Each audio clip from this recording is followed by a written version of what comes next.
encontrou, diz amém. Diz assim o texto: mas ele lhes disse: eu tenho um alimento para comer que vós não conheceis. Portanto, os discípulos diziam uns aos outros: acaso algum homem lhe trouxe algo de comer? Jesus disse-lhes: o meu alimento é fazer a vontade daquele que me enviou e completar a sua obra. O meu alimento é fazer a vontade daquele que me enviou e completar a sua obra. O Evangelho de João é um Evangelho universal. Nós temos o privilégio de receber a palavra do Senhor através deste evangelista, que deixou escrito para que nós pudéssemos conhecer acerca da vida do Senhor Jesus. Não como foram escritos nos evangelhos sinóticos, mas de uma forma mais íntima. João vai nos falar acerca de Cristo. Quando nós olhamos para a Bíblia Sagrada, nós encontramos muitos homens de Deus que tiveram o privilégio de andar com o Senhor Jesus. João foi um destes. Neste Evangelho, ele vai nos mostrar acerca da visão que o Senhor Jesus Cristo tinha quando estava aqui na terra, especialmente em uma missão. Nós estamos em um culto de missões, e nesta noite eu gostaria de falar com os irmãos sobre missões em Samaria, vencendo as barreiras para chegar aos confins da terra. Nós olhamos para o Evangelho de João e percebemos que Jesus é registrado, é descrito aqui como o verbo que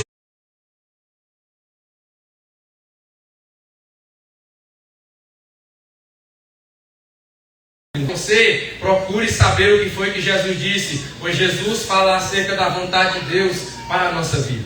E é isso que nós vamos perceber aqui neste Evangelho de João. Jesus, quando ele está na sua caminhada, ele vai passar por uma cidade chamada Samaria. No Evangelho de João, aqui no capítulo 4, nós encontramos um momento em que Jesus ele vai ouvir que os fariseus receberam uma notícia que ele estava batizando mais discípulos do que João Batista. Quando Jesus ouviu esta notícia, ele vai tomar a decisão de sair da Judeia e ir para a Galileia. Neste caminho que Jesus agora se coloca, ele tem por necessidade passar pela cidade de Samaria. Por quê? Porque Samaria ficava no caminho para a Galileia. Por isso, no versículo de número 4, a Bíblia vai nos dizer que era necessário passar por Samaria. Mas esta necessidade, ela não diz respeito apenas a uma necessidade geográfica, mas também uma necessidade espiritual, pois o Senhor Jesus Cristo tinha um objetivo em passar por aquela cidade. E quando nós olhamos para a missão que Jesus está fazendo, quando ele estava andando aqui na terra, nós vamos perceber que para cumprir, para fazer a vontade de Deus, para satisfazer essa fome que ele tinha na sua alma, que ele disse neste versículo de número 32, que eu tenho lido, Jesus, ele vai precisar vencer algumas barreiras estas que nós também precisamos vencer para poder pregar o Evangelho. E a primeira barreira que Jesus vai vencer aqui, quando ele está indo em direção à cidade de Samaria, não é apenas uma barreira geográfica, porque os judeus não se comunicavam com os samaritanos. Sendo assim, eles evitavam de passar pela cidade de Samaria. Isto nós podemos ver até na grande comissão, quando Jesus manda os seus discípulos, em Mateus capítulo de número 10, para pregar o Evangelho. Ele dá muitas instruções, e dentro dessas instruções ele vai dizer: não entrem em cidade de samaritanos. Porque isso, existia ali também um problema entre os judeus e samaritanos, que se originou no tempo em que o reino do norte ele caiu, quando o rei da Assíria veio e levou para a Assíria cativos todas as pessoas que habitavam ali no reino do norte, que era Israel. Aquele reino caiu por causa do pecado, e quando aquele reino caiu, o rei da Assíria trouxe pessoas de lá da Assíria para poder habitarem em Samaria. E aquelas pessoas começaram a se relacionar com aqueles judeus que habitavam em Samaria, formando assim um povo mestiço. Não somente isso, aquele povo, além de ser de outra terra, também trouxeram os costumes da terra deles para a terra de Samaria, que era a terra do povo de Deus, fazia parte do território de Israel.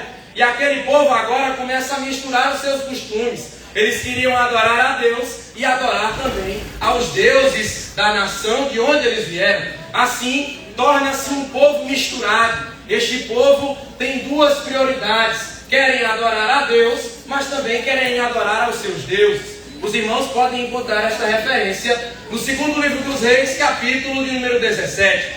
Este é o contexto em que Jesus está envolvido. Nós percebemos que existe, portanto, uma barreira social, porque aquele povo não queria se comunicar com os judeus e da mesma forma, os judeus não queriam passar por Samaria por causa desta barreira social. Mas Jesus não está nem aí para a barreira social. Onde ele entra, ele faz com que todas essas barreiras venham cair por terra. Jesus vai a um lugar que ele sabia que não era bem-vindo para poder vencer barreiras e anunciar a palavra de Deus. A primeira aplicação que eu tenho aqui nesta noite é que se nós queremos levar o Evangelho e nós temos por objetivo chegar aos confins da terra, nós precisamos vencer a barreira social. Nós, no nosso tempo, muitas vezes nos preocupamos com coisas muito pequenas e deixamos que essas coisas nos impeçam de pregar o Evangelho. Quer um exemplo? Nós estamos dentro do templo, nós temos a oportunidade de cultuar ao Senhor, mas às vezes nós estamos discutindo com a qualidade do som, nós estamos discutindo o porquê que o músico fulano de tal toca mais alto que o outro, nós estamos discutindo porquê o conjunto ele canta tal hino, porquê que não canta tal coisa, e estamos nos esquecendo da prioridade, que é pregar a palavra de Deus, que é levar o Evangelho até os confins da terra. Jesus, ele vai vencer uma barreira social. Ele não está nem aí se o povo daquela cidade não quer saber dele, mas ele quer saber dele. Mas ele quer saber deles, porque ele veio para poder levar salvação a toda a terra. Imagine você, já imaginou se Jesus ele considerasse a barreira social e o Evangelho não tivesse chegado até você? Você não estaria aqui nessa noite. Nós precisamos vencer esta barreira. Nós precisamos parar de medir as pessoas pela roupa que elas vestem. Nós precisamos parar de medir as pessoas pelo conhecimento intelectual que elas têm. Nós precisamos parar de medir as pessoas pela vista dos nossos olhos e precisamos adotar a medida de Cristo para as nossas vidas. Aleluia! Jesus vai vencer a barreira social. E quando Jesus ele vence essa barreira, a Bíblia nos diz que ele passa pela fronteira da Judéia e chega em Samaria. Quando ele chega na cidade de Samaria, ele se dirige a um lugar que era perto da herdade que Jacó tinha dado ao seu filho José. Jesus vai encontrar um poço, que é o poço de Jacó, vai se sentar na beira daquele poço. E quando Jesus senta na beira daquele poço, daqui a pouco vem uma mulher. E tem um detalhe aqui: Jesus se sentou na beira do poço porque diz o texto que ele estava cansado da viagem. Jesus agora, ele vai vencer a barreira do cansaço. Porque mesmo no cansaço, quando aquela mulher, ela chega perto dele, ele começa um diálogo com ela. E em primeiro momento nós olhamos e podemos achar que Jesus está buscando algo material, mas era apenas um meio que ele encontrou para poder falar das coisas espirituais. Aleluia, Jesus! Porque quando Jesus se deparava com a barreira material, ele não se deixava parar por isso, mas se utilizava destes obstáculos para que a vontade de Deus pudesse ser cumprida. Nós olhamos para esse texto e percebemos que Jesus não perde o seu foco em nenhum momento. Mesmo no momento em que está cansado, mesmo quando ele estava com sede, mesmo quando ele estava com fome, ele estava focado na sua missão. Quantas vezes nós perdemos o foco da missão por causa dos recursos materiais que nos faltam? Quantas vezes nós paramos de olhar para aquilo que Deus quer fazer em nossas vidas por causa de alguma coisa que está faltando em nossas vidas e perdemos a oportunidade de fazer a vontade de Deus? Não é por acaso que Jesus lá no versículo 32 vai dizer que tinha uma comida para comer que os discípulos não conheciam. Era porque ele realmente estava compromissado com a sua missão. Se nós queremos chegar aos confins da terra, precisamos vencer a barreira material. Precisamos vencer a barreira material, porque muitas vezes os recursos desta terra ofuscam a nossa mente. Eles estão na nossa vida muitas vezes tomando o lugar de Deus. Quer um exemplo? Na parábola do semeador, em Marcos capítulo de número 4, Jesus vai falar sobre 4 tipos de terrenos. E no terceiro terreno, Jesus fala que é um terreno que é cheio de espinhos. Quando ele explica a parábola, ele diz que aqueles espinhos simbolizam os deleites dessa vida, os cuidados com as riquezas e os deleites das coisas daqui desta terra, que sufocam a palavra e a tornam infrutífera. Muitas vezes tomamos as coisas materiais e colocamos elas no centro da nossa vida e perdemos a visão espiritual. Se queremos fazer missões, precisamos vencer a barreira material. Jesus olha com um olhar bem aprofundado. Ele não perde a visão em nenhum momento. Ele está sempre focado. Ele não perde de vista o seu alvo. Ele estava com sede física, mas a maior sede que ele tinha na sua alma era de matar a sede dos pecadores que viviam longe da presença de Deus. Jesus olhou para aquela mulher e ele não considerou a sua situação física, ele considerou a situação espiritual dela. Quantas vezes, por causa da nossa fraqueza, por causa da falta de recursos que nós temos, nós deixamos de fazer a vontade de Deus? Quantas vezes nós rejeitamos fazer a vontade do Senhor porque está faltando algum recurso para nós? Quantas vezes nós deixamos de fazer o bem àqueles que precisam, porque nós consideramos que aquilo que nós temos é pouco? Mas quando eu olho para Jesus, eu posso perceber que quando os recursos da terra se acabam, os recursos do céu estão disponíveis para nós. Jesus quer nos passar uma visão mais aprofundada do que é fazer missões. O pastor já disse aqui, ele esperava que para poder fazer missões, ele teria que ter tudo em suas mãos para poder cuidar da sua família. Mas Deus vai nos mostrar que Ele é o dono da prata e do ouro, e que Ele tem provisão na sua dispensa para cada um. Eu posso dizer aos irmãos nesta noite que aquele que está disposto a fazer a vontade de Deus, não vai faltar provisão do céu para você. Porque mesmo na escassez material, o céu ainda tem muitas bênçãos para serem derramadas sobre as suas vidas. Mas você precisa estar comprometido com a sua missão. Jesus olhou para aquela mulher e no meio daquela barreira material que ele estava enfrentando, ele olha para a mulher e diz assim: me dá de beber. A mulher disse assim: como é que tu, sendo judeu, fala comigo que sou mulher samaritana? Ela coloca a barreira racial, a barreira social no meio. E Jesus mais uma vez passa por cima dela, passa por cima dessa barreira e diz assim: se tu soubesse quem é que está falando contigo e quem é aquele que está te pedindo água, tu lhe pedirias e ele te daria água viva. Porque quando os recursos da terra nos faltam, os recursos do céu nunca nos faltarão, se nós estivermos alinhados com a missão, com a vontade de Deus para as nossas vidas. O apóstolo Paulo escreveu na segunda carta aos Coríntios, capítulo 4, que quando o seu exterior ele está se acabando, está se deteriorando, o seu interior está sendo renovado. Porque Deus não é quem traz o novo para a vida de todo aquele que está alinhado com a sua missão, para a vida de todo aquele que está caminhando em direção a fazer a vontade de Deus. Glória a Deus. Missões é isso. Nós precisamos vencer a barreira social. Nós precisamos vencer a barreira material. Mas no meio do diálogo entre Jesus e aquela mulher, quando ele coloca em vista os recursos do céu que estão disponíveis para a vida daquela mulher que estava buscando se satisfazer com recursos materiais, nós vamos perceber que aquela mulher começa a se interessar pelas coisas do céu. E está aqui uma chave para nós, irmãos. Muitas vezes nós encontramos com pessoas que estão passando por dificuldades severas, tremendas. E a pessoa está ali se lamentando e falando das suas lamúrias, da dificuldade que passa. E aí você entra na conversa e começa a se lamuriar também. A mulher olhou para Jesus e disse assim: então me dá dessa água, para que eu nunca mais venha aqui eu nunca mais tenha sede. Jesus olhou para ela e disse: mulher, qualquer que beber desta água terá novamente sede. Mas aquele que beber da água que eu lhe der, mas a água que eu lhe der se fará nele uma fonte que jorra para a vida eterna, e este nunca mais terá sede.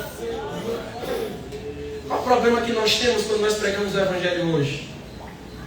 É que o Evangelho da prosperidade está passando para as pessoas uma visão de que Deus ele quer primeiro suprir o teu material e depois o teu espiritual. Mas no Evangelho não funciona assim. Jesus primeiro supre o espiritual, depois ele trata do material. Aleluia, Deus. Não, eu não estou dizendo que nós não precisamos de dinheiro. Eu não estou dizendo que nós não precisamos comer. Eu não estou dizendo que um missionário tem que passar fome lá no campo. Eu só estou dizendo que a prioridade do reino é almas em primeiro lugar. Se nós invertermos a prioridade, nós vamos ter problemas. Se nós colocamos os recursos da terra em primeiro lugar e os recursos do céu em segundo lugar, a nossa visão estará corrompida e nós não vamos alcançar o objetivo final, que é levar o Evangelho aos confins da terra. Percebam que quando Jesus saiu da Judéia e foi para Samaria, ele já estava assumindo o risco. Porque o lugar que ele tinha para poder pregar o Evangelho com tranquilidade era lá na Judéia. Era a casa dele, era a cidade dele. Lá tinha um templo, tinha sinagoga para pregar lá. Ele podia ficar lá. Mas quem está alinhado com a vontade de Deus, quem deseja fazer a vontade de Deus, não vai considerar as barreiras, mas vai considerar aquele que está com ele para poder fazer vencer todas as barreiras. Vai fazer como disse o salmista: em Deus eu farei proezas. Nós precisamos tirar a nossa visão terrena de vista e colocar a visão do céu em evidência. Porque o que faz a diferença é quando o reino de Deus se manifesta em nosso meio. O que vai fazer a diferença no pecador é a palavra de Deus ser pregada com fidelidade. O que vai fazer a diferença na vida do pecador não é simplesmente o teu testemunho, mas é o testemunho daquilo que a palavra de Deus pode fazer na vida do pecador. Precisamos vencer a barreira material. Em terceiro lugar, nós precisamos vencer a barreira da religiosidade. Eu já estou finalizando. O tempo é pouco. Glória a Deus. Nós precisamos vencer a barreira da religiosidade. No diálogo que Jesus está tendo com aquela mulher, chega um momento em que Jesus ele vai dizer assim: mulher, faz o seguinte, vai, chama o teu marido e vem cá. A mulher ouvindo esse pedido de Jesus, ela disse assim: Senhor, eu não tenho marido. Jesus disse assim: tu disseste com verdade, porque tu tiveste 5, e o que tu tem agora não é teu marido. Aí a mulher olhou para Jesus e disse assim: Senhor, eu vejo que tu és profeta. Quando ela evidencia este aspecto de Jesus, quando ela reconhece quem ele é, agora ela começa a evidenciar a barreira da religiosidade. Porque ela começa a dizer assim: mas nossos pais disseram para nós que a gente tem que adorar no monte. Vocês que são judeus dizem que tem que adorar lá em Jerusalém. E agora, como é que a gente faz? Irmãos, trazendo para nós, muitas vezes nós colocamos muitos obstáculos para as pessoas que vêm até Cristo. Nós precisamos entender que a transformação que Deus faz na vida das pessoas é de dentro para fora e não de fora para dentro.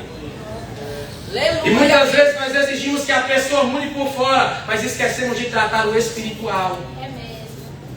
Esquecemos de tratar a pessoa no sentido de conhecer a palavra de Deus com verdade. Aleluia, Deus. E é nesse sentido que o apóstolo Paulo vai dizer que existem muitos do nosso meio que estão fracos e muitos que dormem, porque são estéreis no conhecimento do Senhor Jesus Cristo. O que faz diferença na vida da pessoa é quando ela conhece a Deus em verdade. Aleluia, Jesus. E foi isso que Jesus disse para aquela mulher: mulher, crê-me que a hora vem em que nem neste monte e nem em Jerusalém adorarei o Pai, mas a hora vem e agora é em que os verdadeiros adoradores adorarão ao Pai em espírito e em verdade. Deus ele não quer tratar primeiro, não é com o teu exterior, não é com o teu interior. Aleluia. Porque não adianta estar com a casca bonitinha se o interior está podre. Não adianta eu vestir esse terno junto com a capa para pregar nesse culto se o meu interior estiver podre, que nem um fariseu. Nós precisamos compreender isso. Missões diz respeito a uma mudança interior que Deus faz em nosso coração, que nos faz ir em direção àqueles que precisam de salvação. Jesus olhou para aquela mulher e disse: a hora vem, e agora é, já chegou a hora. Já chegou a hora de parar de cantar hinos vazios. Já chegou a hora de parar de dizer um glória a Deus xoxo, só para que as pessoas olhem para você e digam que você está cultuando. O teu culto tem que ser em espírito e em verdade.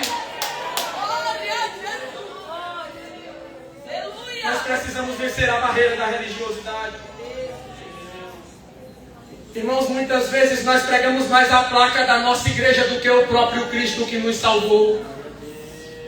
Muitas vezes nós evidenciamos mais os aspectos cerimoniais e os costumes da nossa denominação do que aquilo que Deus pode fazer na vida do pecador. E eu não estou dizendo que os costumes são ruins. Eu só estou dizendo que se a palavra de Deus ela não for evidenciada, nós vamos permanecer criando cristãos que não têm fundamento na palavra de Deus. Pessoas que não conhecem a Deus de verdade e que estão vindo para a casa do Senhor, mas como os fariseus que faziam um prosélito, andavam o mundo inteiro para fazer mais um prosélito e depois os tornavam 2 vezes mais dignos de ir para o inferno. Nós precisamos vencer a barreira da religiosidade. O tempo em que nós estamos vivendo não é mais um tempo e nós ficarmos nos degladiando e brigando por coisas banais. Nós precisamos vencer a barreira da religiosidade. No tempo em que nós estamos vivendo, nós precisamos de valorizar mais a placa da nossa denominação do que a alma que está precisando de ouvir a palavra de Deus que liberta. Nós precisamos vencer a barreira da religiosidade. Aleluia, Jesus! Quando Jesus disse isso para aquela mulher, quando Jesus falou acerca do que era a verdadeira adoração, a mulher disse assim: eu sei que o Messias vem e que se chama Cristo. Quando ele vier, nos anunciará todas as coisas. Nós vamos entender o que é o reino de Deus. Nós vamos compreender as verdades de Deus. Ela não tinha compreendido ainda quem era que estava falando com ela. Jesus olhou para ela e disse assim: mulher, eu sou, eu que falo contigo. Quanta falta faz. Quanta falta faz quando nós decidimos evidenciar mais os nossos costumes do que aquilo que a palavra de Deus pode fazer na vida de um pecador. Quanta falta faz priorizarmos a palavra de Deus que liberta um pecador. Paulo não disse que os nossos costumes eram o poder de Deus, mas ele disse que o Evangelho é o poder de Deus para a salvação de todo aquele que crê, primeiro do judeu, também do grego.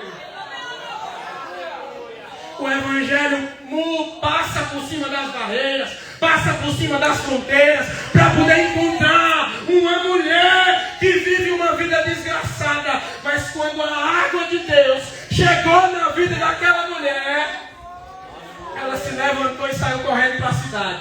E a busca que ela tinha, irmão Arlindo, por uma água que ia satisfazer uma sede terrena, ela deixou, largou o cântaro e correu para a cidade e disse: ei, eu encontrei um homem que me disse todas as coisas que eu tenho feito. Porventura não será este o Cristo? Quando nós passarmos a evidenciar quem é Jesus, as pessoas vão voltar a correr atrás da palavra de Deus. As pessoas vão voltar a correr atrás da palavra que liberta. As pessoas vão ter desejo de buscar o Cristo que salva. Mas nós precisamos vencer a barreira da religiosidade.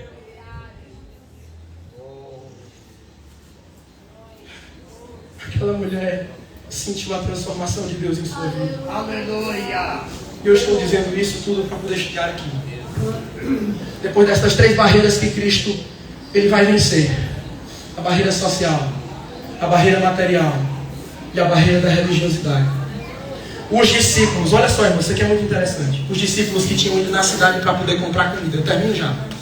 Eu sei que o horário já chegou. Os discípulos que tinham corrido na cidade para comprar comida, agora chegam e dizem para Jesus: come, Senhor. Mestre, come. Jesus olhou para eles e disse assim: eu tenho uma comida para comer, que vocês não sabem qual é. O que é que Jesus está dizendo para eles? Ele está dizendo que eles mesmos ainda não tinham entrado em contato com esta verdade. Que para ele era mais importante libertar uma alma do que satisfazer a sua necessidade física. Para ele era mais importante libertar uma mulher que vivia há não sei quantos anos se entregando na mão de um homem e de outro, do que comer e saciar a sua sede quando ela permanecia com uma sede espiritual. A comida que Jesus está falando é uma comida espiritual. Jesus vai dizer que o que satisfazia ele era fazer a vontade de Deus. É isso que está escrito na profecia, no livro dos Salmos, no Salmo número 40, quando ele diz que está escrito a respeito dele no livro: eu me deleito em fazer a tua vontade. Aleluia. Jesus se deleitava em fazer a vontade de Deus. O que satisfazia a Cristo era fazer a vontade de Deus. O que satisfazia a alma do Senhor Jesus Cristo era quando ele libertava uma alma. Quando Jesus curou o cego Bartimeu, aquilo sim satisfez a alma dele. Quando Jesus curou aqueles 10 leprosos que foram até ele, aquilo sim satisfez a alma dele. Quando Jesus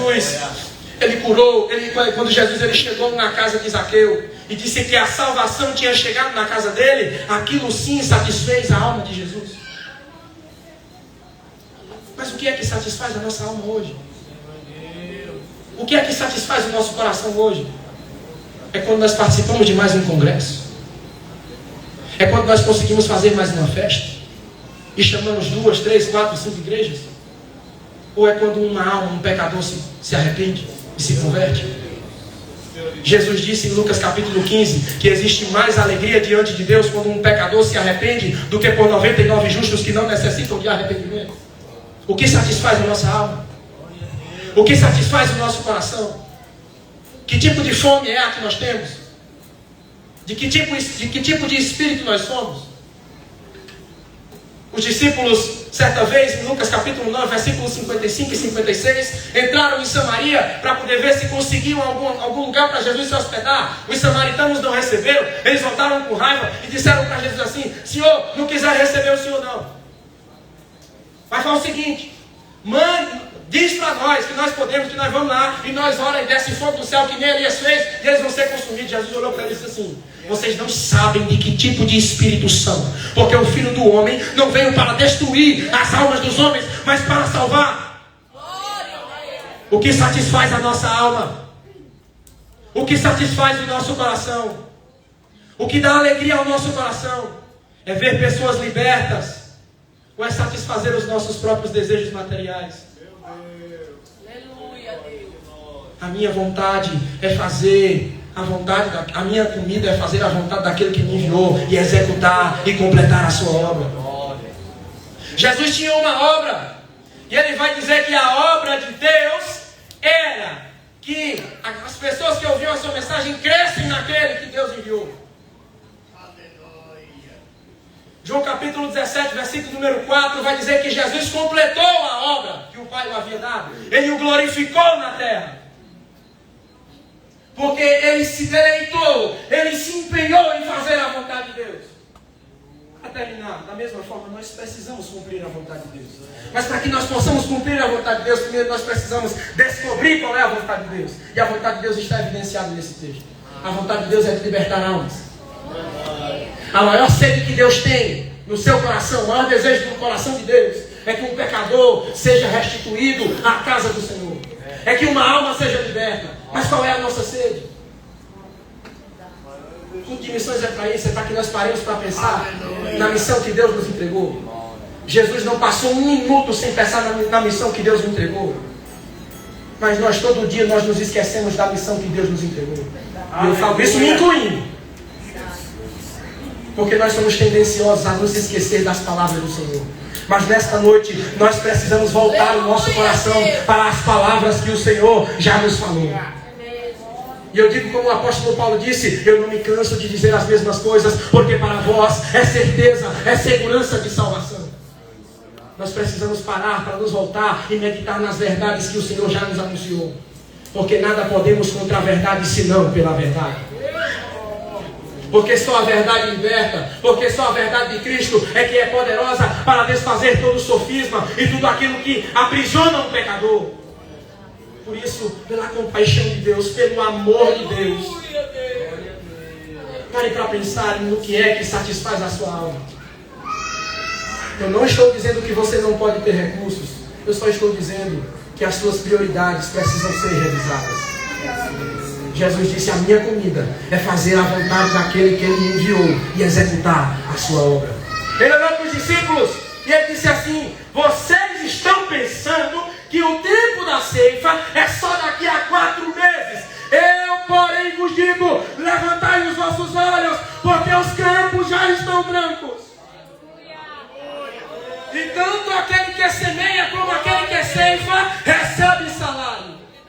Se nós queremos alcançar a recompensa de Deus, nós precisamos nos voltar para a vontade do Senhor. Nós precisamos voltar o nosso coração para a missão que Deus nos entregou. Que o Senhor nos ajude a revisar as nossas prioridades. Que salvar uma alma seja mais importante do que você satisfazer os seus desejos materiais, que às vezes são até efêmeros e você não precisa naquele momento. A minha vontade, a minha comida é fazer a vontade daquele que Ele enviou e executar a sua obra. Eu agradeço a oportunidade. Aleluia.